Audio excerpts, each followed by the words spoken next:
Nasir electronics mobile shoppe furniture व e bike centre Salgare घेऊन आले गुढीपाडवा धमाका इलिको कंपनीची ई बाईक सर्वात स्वस्त एकदम जबरदस्त फक्त 39,500 पासून पुढे कोणत्याही कंपनीची जुनी ई बाईक द्या नवीन ई बाईक घ्या एक्सचेंज ऑफर बजाज फायनान्सच्या साहाय्याने 0% व्याजदर कोणत्याही वस्तू खरेदीवर लकी ड्रॉ कुपन आमच्या शाखा क्रमांक 1 पोस्ट ऑफिस समोर सलगरे शाखा क्रमांक 2 हिरा हॉटेल चौक मिरज शाखा क्रमांक 3 देशिंग कॉर्नर कवठे महांकाळ शाखा क्रमांक 4 नायरा पेट्रोल पंप समोर हल्याळ रोड।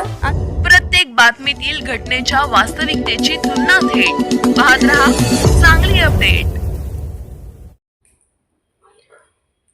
पैसे गुंतवणूक करून गुंतवणुकीवर 40% परतावा देण्याचे आमिष दाखवून मिरजेत 6 जणांची सुमारे 36 लाख रुपयांची फसवणूक करण्यात आल्याची घटना समोर आली आहे। या प्रकरणी पोलिसात फिर्याद देण्यात आली असून मिरज शहर पोलिसांनी दोघांविरुद्ध गुन्हा दाखल केला आहे। गुंतवणूक केलेले पैसे परत मागितल्यानंतर गुंतवणूकदारांना धनादेश देऊन ते धनादेश ही बँकेतून बाउन्स केल्याचे फिर्यादीत म्हटलं आहे। या प्रकरणी पोलीस पुढील तपास करीत आहेत। फारुख हिब्जूर हिमान जमादार व सनोबर फारुख जमादार राहणार आशियाना ट्रेडर्सच्या मागे मिरज या दोघांविरुद्ध पोलिसांनी गुन्हा दाखल केला आहे।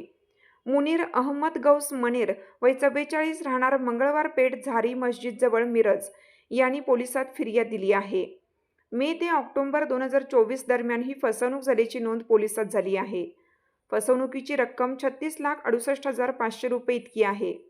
याबाबत पोलिसात दिलेल्या फिर्यादीत म्हटलं आहे की संबंधित आरोपींनी 6 जणांकडून मिरज शहरात वेगवेगळ्या ठिकाणी तसेच ऑनलाईन स्वरूपात एकूण वरील रक्कम घेतली। गुंतवणुकीवर 40% परतावा देण्याचे आमिष दाखवले।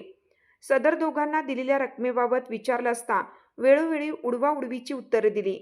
सदर आरोपींनी गुंतवणूकदारांना बँकेचे धनादेश दिले, मात्र धनादेश बँकेत वटवण्यासाठी गेले असता सदरचे धनादेश बाउन्स झाले आहेत।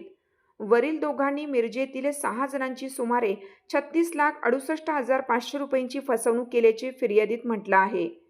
या प्रकरणी मिरज शहर पोलिसांनी गुन्हा दाखल केला असून पोलीस पुढील तपास करीत आहेत।